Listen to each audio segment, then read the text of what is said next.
But it was because of the evolutionary mentality. Just because Darwin's book came out years later does not prove my statement is wrong. Evolution's been around long before Darwin's book came out. He just simply gave a mechanism for how it supposedly happened. That's all. You should know that if anybody. I never said UFOs are Satan's way of getting around. Watch my videotape number 7. I don't know where you're coming up with this stuff. I have on my videotape number 7 what we call frequently asked questions. I also have it on my website. I speak 700 times a year. I get lots of questions asked to me. One of the questions, you got my notebook right there, UFOs. You can read my answer in my seminar notebook. I'll give you one of those if you'd like it. I said, I don't know what UFOs are. I've never seen one. I've never even talked to anybody who has seen one. I've read some books about the subject. I've read some interesting books about the subject. There are 2 theories about UFOs from a Christian perspective. One theory is that it's top secret government craft. The government works on all sorts of things they don't tell us about until 20 years later, like SR-71 and the Blackbird and all these different top secret projects. And some people think, and I show the pictures of books you can read, some of these people think these might be demonic. Satan needs a way of getting it. He can only be one place at a time, whereas God can be all places at all times. And so some people think Satan might use UFOs as his means of transportation. I never said I believed it. I just said these are the 2 theories I'm aware of, and these are the books that talk about this. Now you go study the subject for yourself. So don't accuse me of believing something like that. I think it's getting pretty desperate when you have to resort to ad hominem attacks like you did tonight and accuse me of things, and you don't even do your research to find out if I'm right or not, or what I said. I didn't say any of those things. Now, that's why I much prefer a point-by-point discussion as opposed to have to stand up and defend myself, because we left an awful lot of things hanging about evolution theory that really ought to be discussed tonight. You mentioned in your initial presentation that development is evidence for evolution. If you are implying by that the human embryo has gill slits, I would certainly hope you're not meaning that, because that was proven wrong in 1874.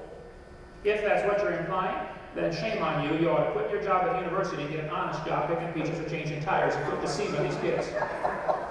You're not talking about the gill slits. You think we have evidence of evolution from development of different animals. When you get time, please expound on that, because I'd like to tear that one apart very piece by piece, very slowly. Okay? All right. I don't mind standing up and defending what I believe, but if I get falsely accused, I'm going to defend myself. I think everybody has the right to do that, and I have been falsely accused tonight. How much time do we have left? You had 3 minutes. 3 minutes, okay. You said the eye, what you gave is interesting. What's the right word for that never mind, doesn't matter. You said about the human eye, you said it is, number one, you said it's poorly designed, therefore there are 2 conclusions we can come to. Either there is no intelligent designer, or God loved octopus better than humans. This is called, I forget the term for it, maybe somebody can help me, where you give 2 false options, neither of which is right. Who do you want to vote for, the Democrats or the Republicans? Maybe there's another option. No. There's another option that maybe the designer designed it right and you don't understand why it's designed that way. I mean, that's the option you never even mentioned. So you give 2 options as if that's the only 2. Then what's the average student in his class going to think? The average student's going to leave that class mocking God, thinking God made a mistake by designing an eye with the blood vessels in front of the retina. The blood vessels need to be in front of the retina or you'll go blind. They block UV light. You better study it out some more. You mentioned about the whale evolving. I guess I need to show you the picture of that one. I'll never get there in 3 minutes. Somebody bring that up during Q&A, please, and we'll get into the whale. The whale has little bones in his pelvic region that are not used for walking on land. That simply amazes me that anybody would still teach that after it's been proven wrong so long ago. Those little bones in the whale are necessary for muscles to attach to that are essential in reproduction. The whales cannot reproduce without those little bones and those little muscles. It has nothing to do with walking on land. Let's see. We've got 3,500 pictures in here. It takes me just a few moments to find them. Here we go. I was in a different program, I would have hyperlinks. Okay. Children's book on whales. Just imagine whales walking around. It's true. The whale has a vestigial pelvis. Vestigial pelvis in this whole biology textbook. Here are the bones they're talking about. Go to the Los Angeles Museum of Natural History and you will see those little bitty bones hanging down right there. Yep, you can walk on land, all right. There's the proof. Those bones are essential for reproduction in whales. They have nothing to do with walking on land. They never did. And all they found for the pachy, whatever it was you mentioned about the whale, was part of the jaw and a couple of teeth. How you can tell it walked at all from the jaw and a couple of teeth, I don't know. But I think if you're going to tell your students you have evidence for evolution, you should let them decide based on the real facts, not somebody's interpretation of the facts. By the time the student gets it in the textbook, it's already been digested for them. And they're told what to believe. They're not taught how to think, they're told what to believe. That's what's happening in this university. Thank you so much.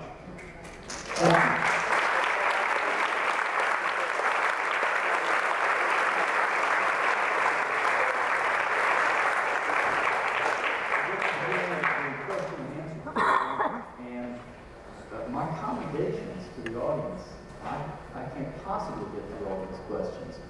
What I've attempted to do is to sort out the redundancies and to throw out the statements so that we really do have questions. So the first one, we'll keep going in the same order. I'll allow 2 minutes for a response to the question, 1 minute for rebuttal. The questions are directed to one or two of you, so I will begin with the question directed to Dr. Pagliucci. Which evolved first, the immune system or the need for it?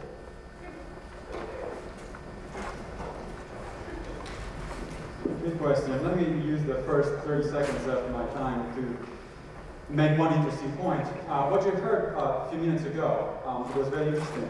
This is, my follow was obviously, and anybody that knows the meaning of those words should realize, not a dominant attack. An dominant attack is when you attack the character, not of somebody, not what somebody says. I attack what somebody said. I don't have any personal problem with Mr. Robbins' character. And by the way, all of my information is very well documented, so one of us is mine.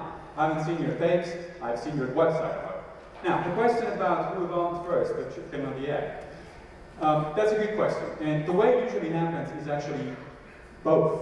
And by both, one means that structures evolve in response to some kind of a need, but the need also changes with the structures.